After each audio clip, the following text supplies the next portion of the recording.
이전 것은 지나갔으니 보라 새 것이 되었도다 라고 말씀하신 그 하나님의 은혜로 이전과 다른 인격과 다른 인생과 다른 비전을 향하여서 나아가는 저와 여러분이 되기를 예수님의 이름으로 축복합니다. 여러분은 혹시 신앙생활을 하면서 방황을 해보신 적이 있으십니까? 방황을 이 중에서는 방황을 했다라고 생각을 하시는 분들도 있을 것이고 또는 해보지 않았다라고 생각하는 분도 있을 겁니다. 이 방황이라는 것은 좀 두 가지 측면에서 생각해 볼 수 있을 것 같습니다. 먼저 하나는 누구에게나 보이는 방황입니다. 가령 우리가 술을 마시고 또 교회 대신 어떤 클럽들을 전전을 하거나 만나지 말아야 할 사람들을 만나면서 빠지지 말아야 할 것들에 대해서 빠져서 중독에 이르게 되는 그런 순간들, 또는 세상 사람들과 똑같은 생각과 똑같은 자리 그리고 똑같은 가치관을 추구하면서 살아가는 것이죠. 그래서 나는 괜찮은 것 같은데 괜히 내 주변에 있는 사람들이 나를 보면서 걱정하는 거죠. 저 친구 빨리 돌아와야 되는데 나를 보면서 좀 돌아왔으면 좋겠다라고 생각하는 인생들이 있습니다. 그러한 인생을 겪을 때는 방황의 시기를 겪고 있다라는 것이죠. 또 다른 하나는 보이지 않는 방황이 있습니다. 보이지 않는 방황. 아무에게도 보이지 않지만 내 마음속에 여전히 내가 몸은 지금 현재 교회에 와서 예배를 드리고는 있지만 실제로는 예배가 되지 않는 그런 순간을 맞이하게 됩니다. 예수님을 믿는다고는 하지만 내 마음속에 예수님을 향한 사랑이라든지 또 사람을 향한 온유함이나 용서 같은 게 잘 되지 않는 겁니다. 그래서 어떤 마을직이나 리더들 그리고 부리더나 도움지기들에게 이들이 시험을 받을까봐 이야기를 하지를 못하는데, 표현하지는 못하는데 내 안에 있는 의심과 불신, 어떤 정죄와 그리고 내 안에 있는 교만함들에 대해서 그리고 해결되지 않는 상처에 대해서 이야기를 못하는 겁니다. 그래서 나만 알고 있는, 아무도 모르는 나만 알고 있는 하나님과 내 사이의 어떤 교제가 원활하게 운행이 되지 않는 것만 같은 그런 삶이 보이지 않는 방황인 것입니다. 오늘 우리가 읽은 이 갈라디아서 2장 16절 이하의 말씀은요, 사도 바울이 우리가 겪었던 또 그리고 겪게 될 그리고 겪을 만한 이런 영적인 방황에 대하여서 이야기를 나누면서 그 방황을 끝낼 수 없는 선택들, 그 방황을 끝낼 수 없는 선택들, 그러니까 끝낼 수 없는 길에 대해서 이야기도 하고 또 끝낼 수 있는 길에 대해서도 이야기를 하는데요. 이 시간에는 이 본문의 내용과 이 본문의 이해를 돕기 위하여서 누가복음 15장의 내용들, 우리들이 잘 알고 있는 탕자의 비유입니다.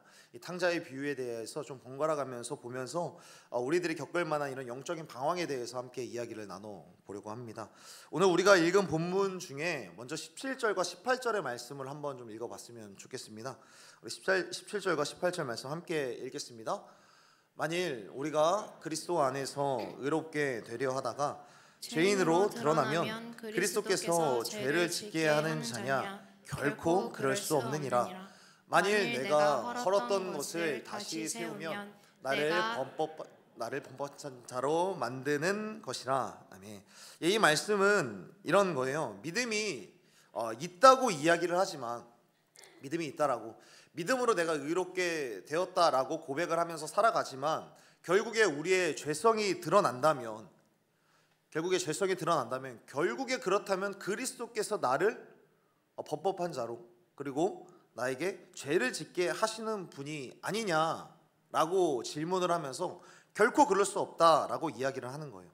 그러니까 사도 바울이 갈라디아 교회에게 그리스도께서 죄를 짓게 하는 분이냐라고 질문을 하고 결코 그럴 수 없다라고 이야기를 하는 거예요. 그렇다면 왜 이 질문을 하고 왜 그럴 수 없다라고 굳이 이야기를 하는가? 이 초대 교회에는 이런 사람들이 있는 거죠. 지금까지 이 갈라디아 지역 교회에 어떤 일들이 있었는지에 대해서 잠시 말씀을 드렸습니다. 거짓 교사들이 들어와서 예수 그리스도를 믿는 믿음도 너무 중요한데 율법도 너무나도 중요하다. 그러니까 예수님 한 분만으로 충분하지 않고 율법도 지켜야 구원을 받는다, 의롭게 된다라고 이야기를 하는 사람들에게 사도 바울이 이야기를 하는 거예요. 그런데 이 사람들에 따라서 그래, 율법이 아니라 믿음으로 산다라고 가정해보자. 이 거짓 교사들이 이렇게 이야기를 한다는 거죠. 그래, 율법으로 행위로 구원받는 거 아니야. 그래, 그러면은 믿음으로 사는데, 믿음으로 구원 받았으니까 그러면 내 마음대로 내 생각대로 그렇게 살아가도 아무 상관없는 거 아니냐? 라는 그런 질문을 하는 사람들이 초대교회 안에 여전히 있었던 겁니다. 그러니까 내가 살고 싶은 대로, 그러니까 믿음으로 구원 받았으니까, 율법 중요하지 않다고 이야기를 했으니까 나 살고 싶은 대로 살아도 되고, 거짓말 좀 하고 싶으면 하도 되고, 또 누군가를 미워하는 거에 대해서 내가 불편해하지 않아도 되고, 어떤 죄를 지어도 예수님이 용서해 주지 않냐라고 생각하는 사람들이 분명히 있다는 것이죠. 그리고 그런 사람들을 보면서 유대인들과 유대교인들이 비판을 하게 되는 거죠. 율법도 중요하다. 율법이 어떻게 필요 없냐.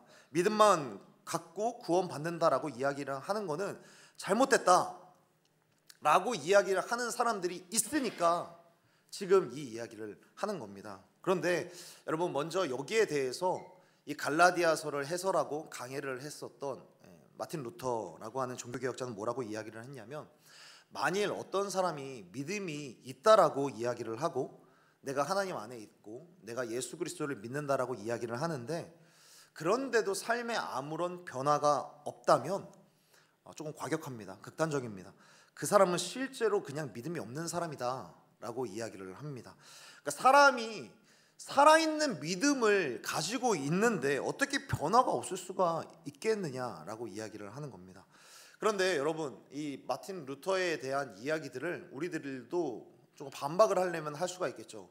그렇다면 우리가 수세기 동안 하나님을 알고 하나님과 함께 그분의 품 안에서 열심히 예배를 드리고 영적인 생활을 하던 그 사람들이 우리 주변에도, 그리고 지금까지도 세상이 좋아서 세상을 향하여서 이제 방황하고 자기 욕심과 또 세상의 화려함과 잘못된 쾌락을 쫓아서 방황하고 방종에 빠지는 사람들은 우리들은 분명히 봤죠. 그러면서 이야기를 하는 거예요. 그러면 그리스도께서 죄를 짓게 한 거 아니냐라고 갈라디아에 들어온 거짓 교사들이 이야기를 하는 거죠. 그런데 사도 바울은 이야기를 하는 거예요. 확실하게 단언하는 거예요. 그렇지 않다.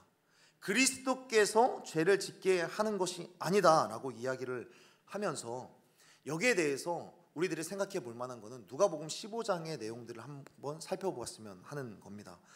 여러분, 우리들은 누가복음 15장의 내용들을 살펴보게 되면 시작은 이렇게 이야기를 합니다. 어떤 사람에게 두 아들이 있었다라고 먼저 이야기를 합니다. 한 가정에 두 아들이 있는데 작은 아들이 이렇게 이야기를 하는 거죠. 어차피 받을 거라면 미리 제가 좀 요구를 하겠습니다. 아버지가 시퍼렇게 살아있지만 재산을 요구를 합니다. 내가 어차피 이 재산 나한테 올 거 아닙니까? 미리 좀 받겠습니다라고 이야기를 하는 거예요. 여러분, 당시 이스라엘 문화도 그렇고 지금 대한민국에서도 그렇고 아버지가 살아 계시는데 유산을 빨리 달라고 하는 것은 이거는 굉장히 무례한 일이죠. 심하게 이야기를 하면 이 당시에는 아버지가 빨리 돌아가셨으면 좋겠습니다라고 할 법할 정도로 굉장히 무례했던 일입니다. 그래서 페류나가 아닌 한 살아있는 아버지에게 재산을 주십시오라고 요구하는 일들은 결단코 없었던 겁니다. 그런데 이 누가복음 15장에서 더 심각한 것은 뭐냐면, 이 유산을 받고 나서 어떻게 처리를 했는지가 더 심각한 거예요. 이 누가복음 15장에서 여러분들이 살펴보게 되면 작은 아들이 받은 유산들, 이 유산들의 내용물들을 살펴보면 대부분 땅이라든지 건물이라든지 부동산에 관한 것들이었어요. 그러니까 이때 부동산을 처분하면 어떤 일들이 있었냐면, 아버지가 어제까지 아버지의 명의로 된 건물 안에 사람들이 살 것 아닙니까? 그런데 주인이 바뀌는 거예요. 주인이 바뀌게 되면 아버지가 알고 있었던 사람들이 그곳에서 사는 게 아니라 다른 사람들이 사는데, 더 큰 문제는 그곳에 유대인 공동체 안에 이방인들이 들어올 수도 있게 되는 겁니다. 그러니까 지금 같으면 이런 거예요.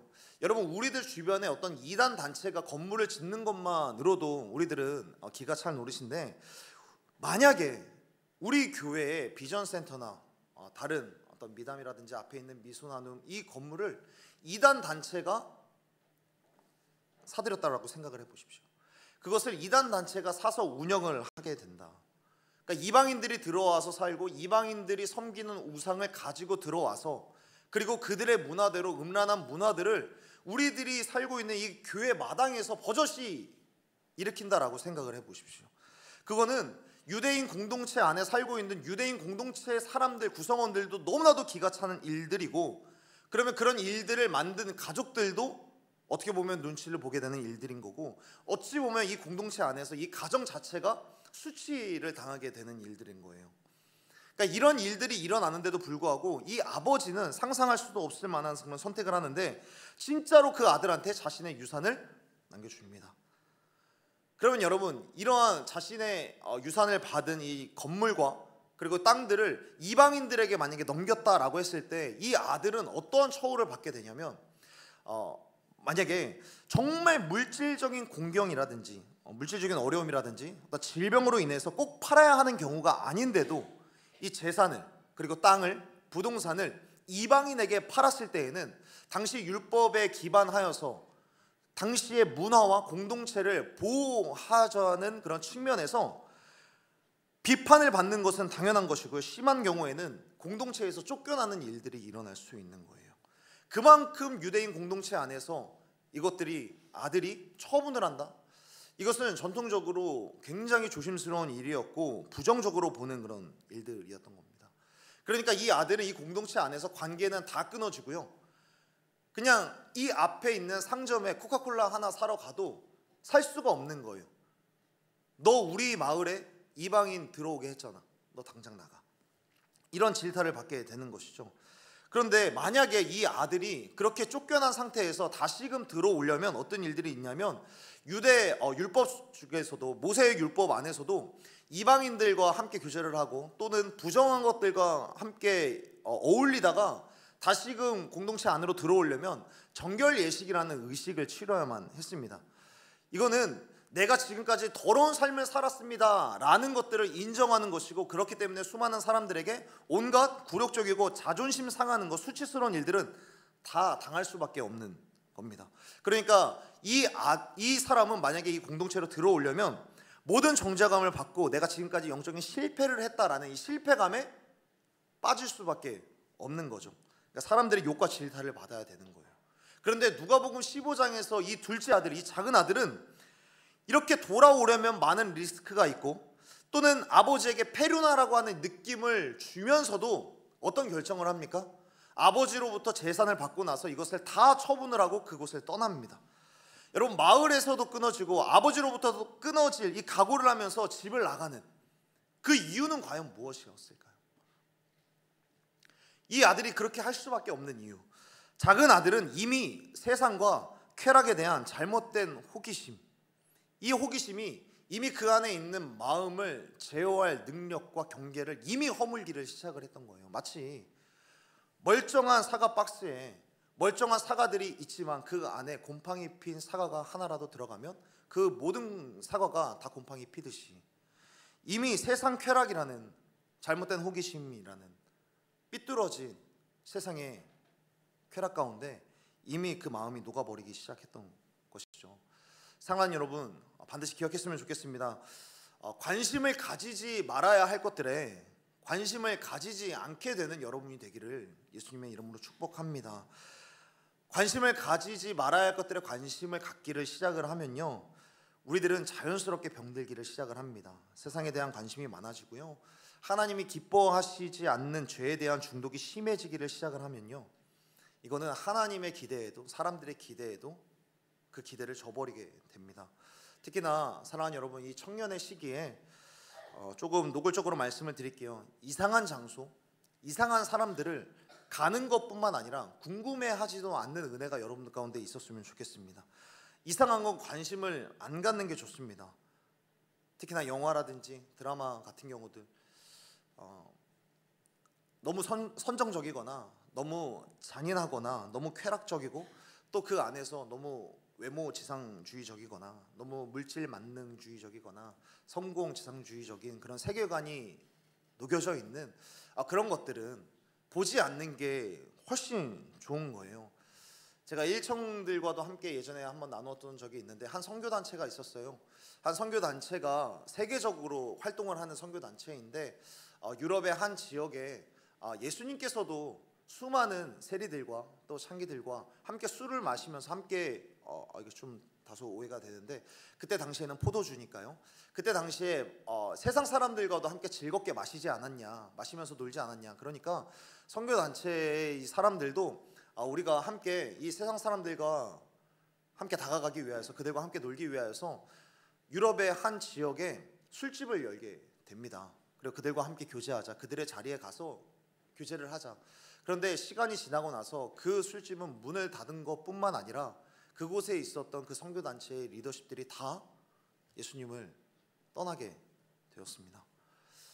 여러분, 세상에서 정말 위험한 탕자의 유형은 어떤 사람이냐면, 난 언제든지 돌아올 수 있지. 우리들이 농담식으로도 이런 이야기를 하잖아요. 나는 죽기 전에 회개할 거야 라고 이야기를 하는 사람들, 난 언제든 괜찮을 수 있다라고 생각하는 사람이 정말 위험한 탕자의 유형입니다. 여러분, 세상 우습게 보면 정말 큰 코 다칩니다. 여러분, 죄 우습게 보면, 죄 그리고 중독 이런 것들 우습게 보면 정말 위험해지는 거예요. 그런데 더 중요한 건 뭐냐면, 이런 건 위험한 것들은 눈에 보이고 또 이야기를 듣는데, 더 심각하고 더 중요한 거는 내 영적인 수준을 착각하는 게 진짜 위험한 겁니다. 나는 그래도 예배를 드리니까, 나는 매주마다 신앙생활을 하니까, 우리 가족들도 다 예수 그리스도를 믿으니까 라는 그런 마음에 세상에 들어가도 난 괜찮지, 인터넷으로 뭐 불법 도박 이거 재미로 하는 건데 뭐 어때, 이 정도 그냥 빠져나올 수 있지 라고 생각하는 거 정말 쉽지 않은 겁니다. 사람이 정말 이런 쾌락이나 세상의 죄악들이나 이런 것들에 중독되기 시작하면 한없이 무너지기를 시작을 하는 거예요. 그런데 한 가지 재미있는 게 뭐냐면, 둘째 아들이 만난 세상은 제가 방금까지 말씀드렸던 이 위험한 것과는 거리가 멀게 반응이 되는 거예요. 둘째 아들이 세상이 좋아서 세상의 쾌락에 쫓아서 나아갔잖아요. 그런데 성경에 보면 그가 위험해 보이지가 않는 거예요. 세상으로부터 오히려 환대를 받게 되는 거죠. 세상은 환영해주고 대접을 해줍니다. 제가 방금 전까지는 세상 우습게 보면 큰 코 다친다, 위험하다라고 이야기를 했는데 이상하죠.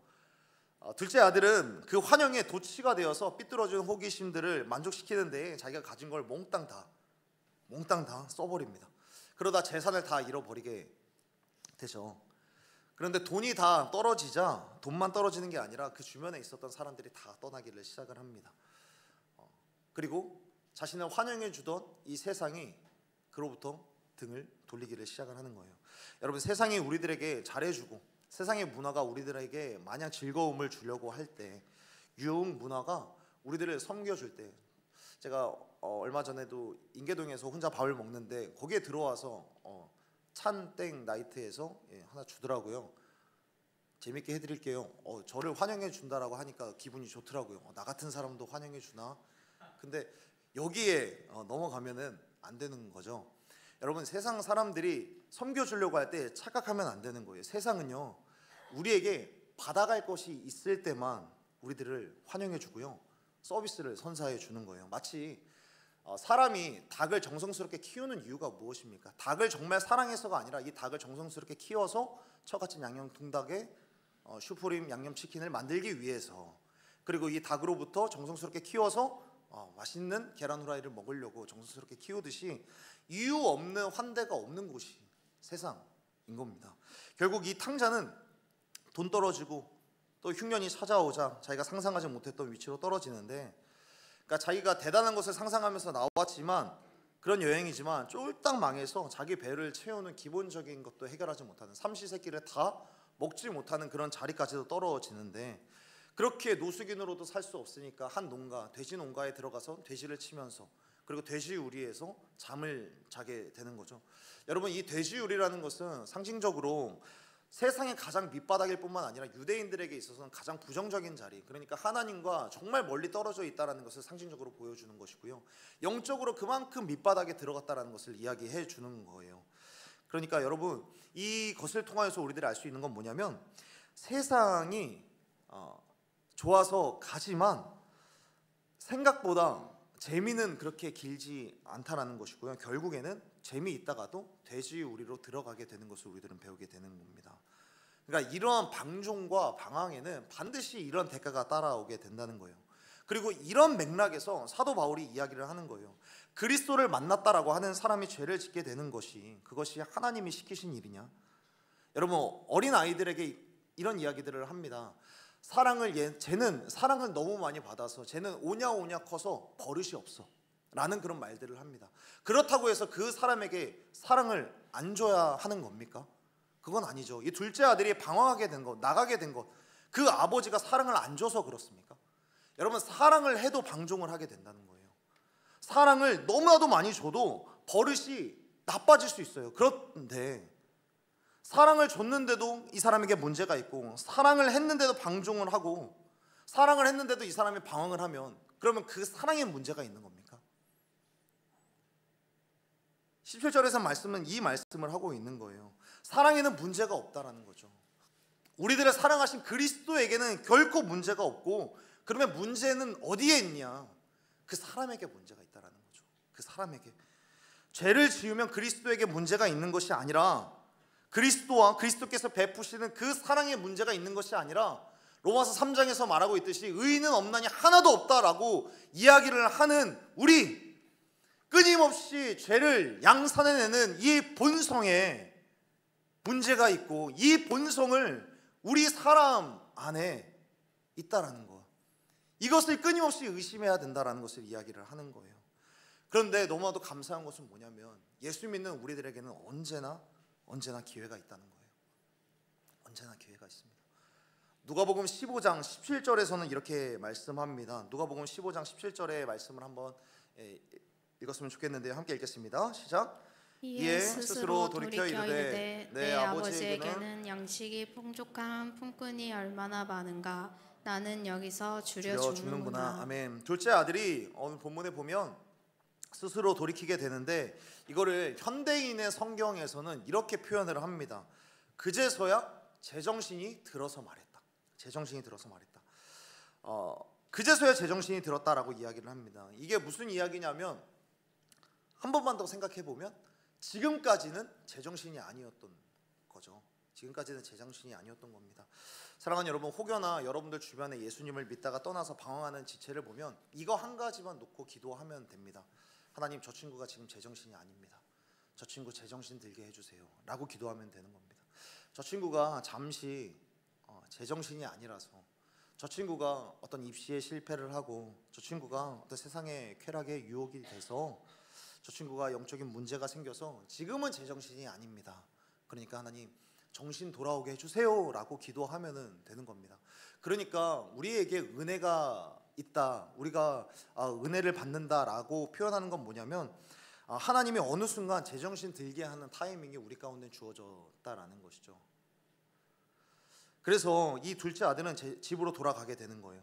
제정신이 들어서 돌아가게 되는데, 그런데 여러분, 이 제정신이 들어서 돌아가는데, 이 17절에서 보면 제정신이 들어서 돌아가는 그 동기에 대해서 기록이 되어 있어요. 17절에서는 이렇게 이야기를 합니다. 아들이 돌아간 동기가 있는데, 내 아버지에게는 양식이 풍족한 품꾼이 얼마나 많은가. 그러니까 내 아버지의 집에는 양식이 풍부하여서 많은 일꾼들이 먹고도 남는데, 나는 지금 기본적인 이 삼시세끼를 해결하지 못하는구나. 여러분, 뭔가 정신이 들긴 들었어요. 그런데 회개한 게 아니에요.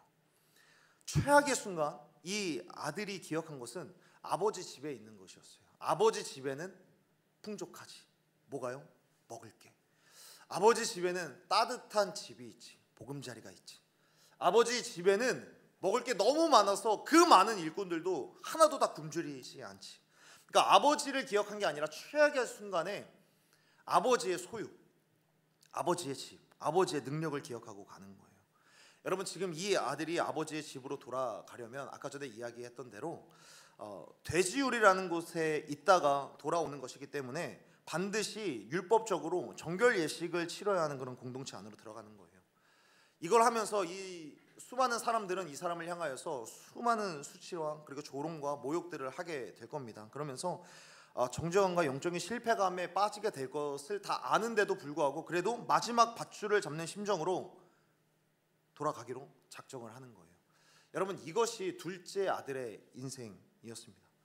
그런데 이 둘째 아들을 향하여서 다가오는 아버지의 반응은 어떤 겁니까? 이렇게 마지막 밧줄을 잡는 심정으로 내가 다시금 돌아가기로 결정을 하고 돌아가는데, 이 아버지의 반응은 그게 2장 20절과 21절에서 기록이 되어 있는 거예요.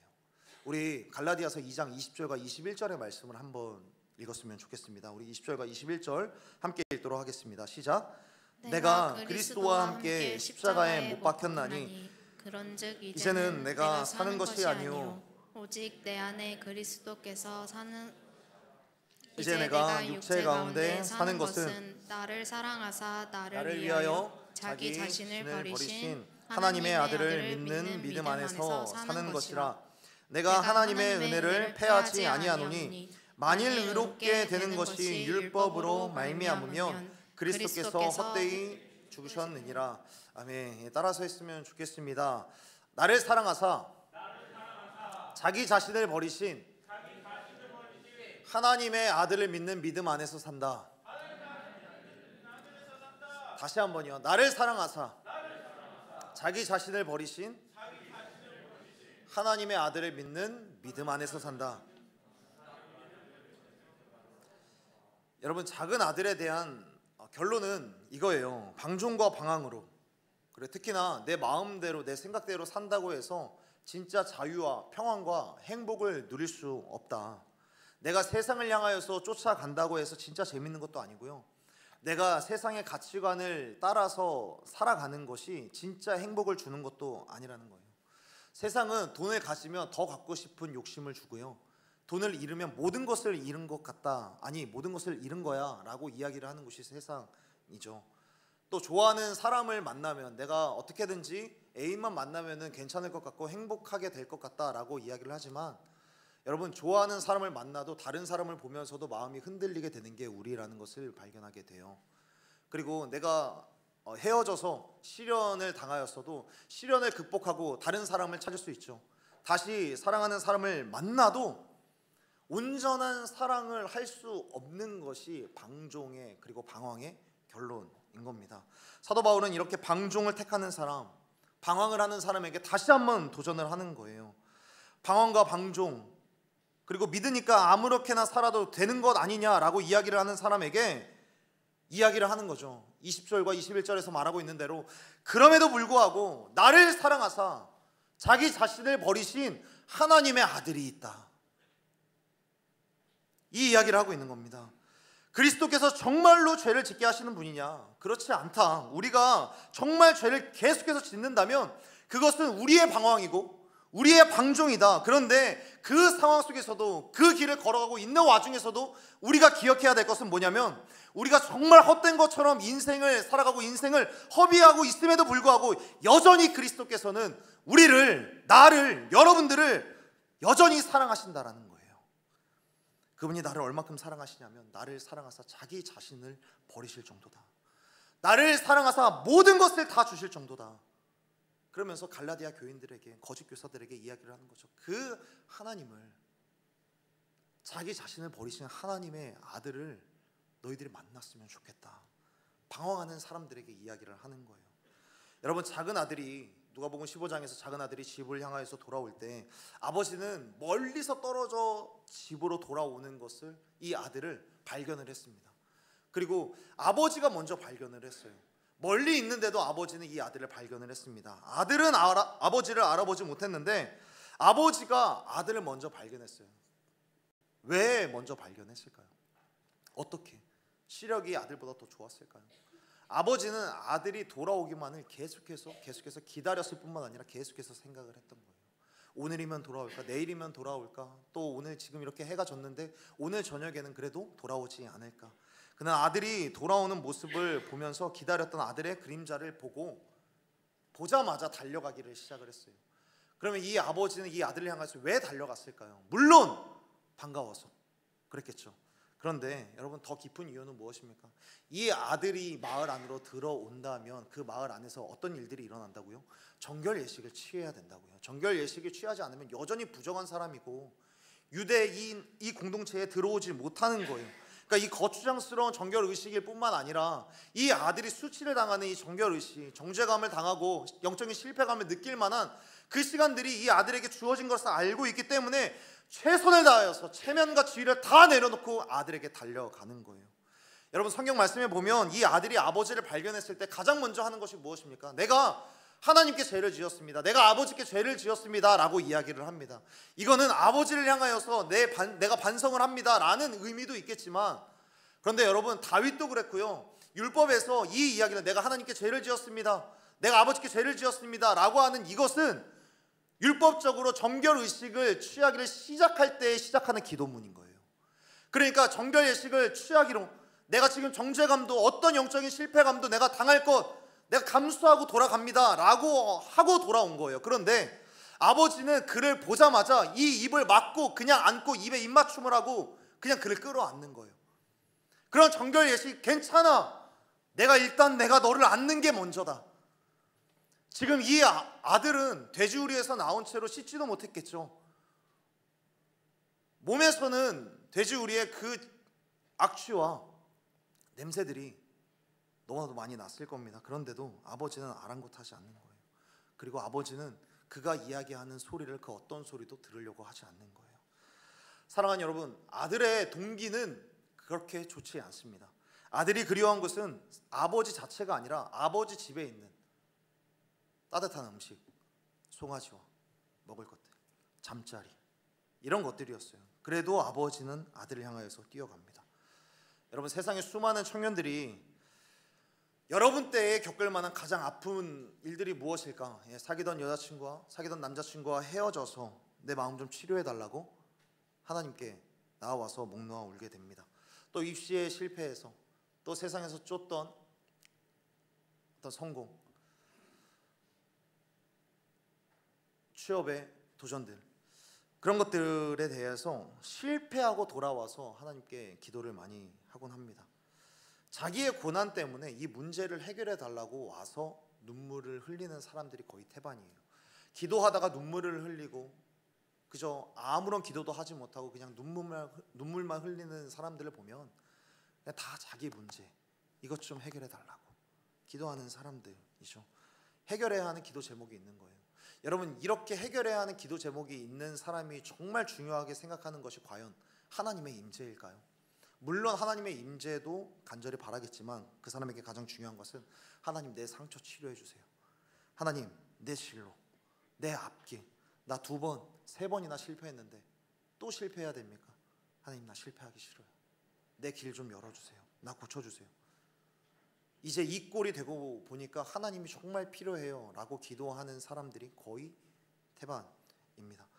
그런데 여러분, 둘째 아들을 안고 있는 아버지는 이런 것들이 중요하지 않은 거예요. 뭘 원하는지는 관심이 없다는 거예요. 그냥 아버지가 기쁜 건 단 하나, 내 아들이 돌아와서 여기에 있는 거예요. 내 아들이 돌아와서 지금 내 품에 앉아 있는 것, 그게 아버지 되시는 하나님을 위로하는 가장 큰 기쁨이 되는 제목인 거죠. 여기에 앉아 있는 것. 여러분, 믿어지십니까? 여기에 여러분들이 앉아 있는 것만으로도 우리 하나님 아버지께서는 가장 큰 위로가 되시고 가장 큰 기쁨이 되시는 거예요. 여러분, 주무시던 분들은 계속 주무셔도 됩니다. 억지로 깨지 않으셔도 됩니다. 여러분들이 여기서 주무셔도 괜찮아요. 교회에서 주무시는 것, 교회에서 자는 것 얼마나 은혜롭습니까? 교회에서 그냥 핸드폰이 울려가지고 핸드폰 보는 것, 나 하나님 앞에 잘못한 거 아닌가? 아니요, 앉아서 이곳에 와서 핸드폰, 인스타그램, 여러분 오해하지 않으셨으면 좋겠는데 이걸 적극적으로 권하는 건 아닙니다. 그런데 간혹 여러분들 집중력이 흐트러져서 이 자리에서 인스타그램 할 수도 있고 카카오톡 할 수도 있고 내가 때로는 졸려서 잘 수도 있고, 저도 좋아하는 누나랑 장난치면서 이 시간을 보낸 적이 너무나도 많이 있어요. 그럼에도 여러분, 그런 사람들도 과연 하나님이 사랑하실까요? 사랑하십니다. 하나님은 그런 우리들조차도 하나님께서 너무나도 사랑하시는 거예요. 내가 둘째 아들을 닮았다고 생각하는 사람들 너무나도 많이 있을 겁니다. 내가 반복되는 죄와 삐뚤어진 호기심대로 마음대로 살아가는 사람들, 그러면서도 마음 한켠에는 내가 그래도 될까? 내게는 사람들 앞에서는 보이는 방황, 또 보이지 않는 방황 다 겪고 있는 사람들, 근데 그런 사람들에게 정말 필요한 것, 주님께서는 그럼에도 불구하고 내가 너를 사랑한다라고 말씀하신다라는 거예요. 사랑하는 여러분, 언젠가 정말 주님의 마음을 잘 알게 돼서 내 문제를 두고 기도하다 보면 이런 순간이 찾아오게 돼요. 내가 주님한테 정말 못할 짓 했는데 그런 것들이 막 떠오르는 거죠. 내가 정말 주님 앞에 못할 짓 했는데 내가 이렇게 기도해도 괜찮을까? 내가 주님을 사랑한다라고 이야기는 하는데 이렇게 이야기를 하는 게 너무 가식적인데, 이 가식적인 마음들 하나님께서 다 아실 텐데 내가 이렇게 기도해도 될까? 여러분, 그럼에도 상관없습니다. 그래도 우리 하나님께서는 자기 자신을 버리신 하나님의 아들 예수 그리스도는 그럼에도 우리들을 사랑하십니다. 여러분이 만약에 방언과 방종을 끝내고 기도하는 중에 나는 나밖에 모르는데, 난 내 기도 제목밖에 없는데 그럼에도 기도해도 될까? 여러분, 오히려 그것이 둘째 아들을 향한 우리 하나님 아버지의 사랑이심을 믿는 사랑인 줄로 믿습니다. 여러분, 정말 믿음으로 아멘 해주셨으면 좋겠는데요, 여러분의 현재 상태와 상관없이, 현재 지금 여러분들 지금 이 시간에 생각하고 있는 것과 상관없이 여러분이 하나님의 자녀인 줄로 믿으시면 아멘. 예, 여러분의 현재 상태와 상관없이 저와 여러분은 하나님의 자녀인 줄로 믿습니다. 여러분이 어떤 욕심과 또 잘못된 기복적인 신앙을 갖고 있든지 그럼에도 불구하고 하나님의 사랑의 눈이 여러분을 거절하지 않으실 줄로 믿습니다.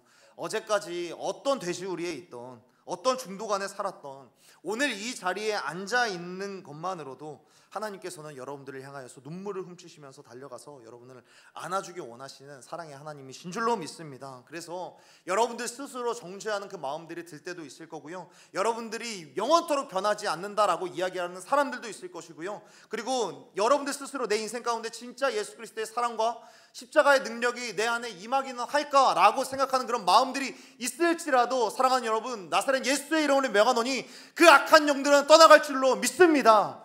하나님의 사랑은 변하지 않는 거예요. 하나님의 사랑은 우리를 결단코 포기하지 않으시는 줄로 믿습니다. 말씀을 정리하겠습니다. 사랑하는 여러분, 다시 한번 우리가 설교 처음에 외쳤던 그 말들을 다시 한번 외쳐주셨으면 좋겠습니다. 따라서 해주시면 감사하겠습니다. 하나님은 나를 사랑하십니다. 그리고 옆 사람을 향해서도 외쳤으면 좋겠습니다. 하나님은 당신을 사랑하십니다. 당신을 사랑하십니다. 여러분, 내가 실패해도 하나님은 여전히 나를 사랑하는 거예요. 내가 연약해도 우리 하나님은 나를 사랑하시는 거예요. 하나님은 그분의 자녀를 결단코 포기하지 않으십니다. 여러분, 여러분들이 이 사랑을 정말 알기를 원합니다. 여러분, 이 사랑을, 이 예수님의 사랑을, 이 하나님의 사랑을 알지 못하면, 이 사랑을 알지 못한 채 여러분이 큐티를 해도 내 앞길을 알 수 없는 거예요. 하나님께서 말씀하여 주시는 말을 듣지 못합니다. 이 사랑이 없이는 이 예배도 사실 다 헛것인 거죠. 사랑이 없이는, 여러분, 우리가 진짜 믿는 이 복음의 내용, 우리가 진짜 믿는 예수님의 마음은 뭐냐면, 누가복음 8장에서 예전에 한번 나누었었던 내용인데, 예수님은 열매 맺지 못하는 그 땅인데도 불구하고 계속해서 씨를 뿌리시는 농부의 마음인 거예요. 길가와 같니? 돌밭가도 같니? 가시떨기와도 같니? 이것이 자라지 않을 것까지, 그럼에도 내가 너를 위하여서 이 말씀을 뿌린다. 그럼에도 내가 너를 바꿔서라도, 내가 너의 이 마음밭을, 내 손이 피투성이가 되더라도 내가 너의 마음밭을 바꿀 거다. 그 사랑 없이는 우리가 그 어떤 사람도, 어떤 자유도, 어떤 평안도 우리들은 얻을 수 없는 거예요. 우리가 아무리 방황하고 우리가 아무리 방종하는 삶을 살아갈지라도, 그리고 오늘 본문 말씀처럼 자기 자신이 지은 죄를 그리스도께로 전가시키는 그런 우리임에도 불구하고, 그런 우리를 위하여서 우리의 하나님은 자기 자신을 버리실 예수 그리스도를 우리를 위하여서 보내주시는 겁니다. 이 사랑이 없이는 어떤 자유도, 이 사랑이 없이는 어떤 단 한 사람도 참된 행복을 누릴 수 없는 겁니다. 사랑하는 여러분, 오늘 예배 가운데 어떤 상황에서, 어떤 모습에서, 어떤 탕자 같은 삶을 살다가 이 자리에 왔건, 주님께서는 여러분을 인생의 방황의 미로 속에서 여러분들을 꺼내어서 진정한 성령의 충만한 변화로 이끌어 가시고 인도해 주실 줄로 믿습니다. 그렇게 우리를 새롭게 지난주에 탕자와 같은 삶을 살았을지라도, 주님께로 나와서 앉아있기만 하더라도 주님께서는 우리들을 새롭게 바꿔 가실 줄로 믿습니다. 나는 원래 이래? 아니요, 우리 주님께서 우리를 바꾸실 수 있거든. 충분히 변화시키고 새롭게 하실 줄로 믿습니다. 우리 시간에 함께 찬양하며 나아갔으면 좋겠습니다.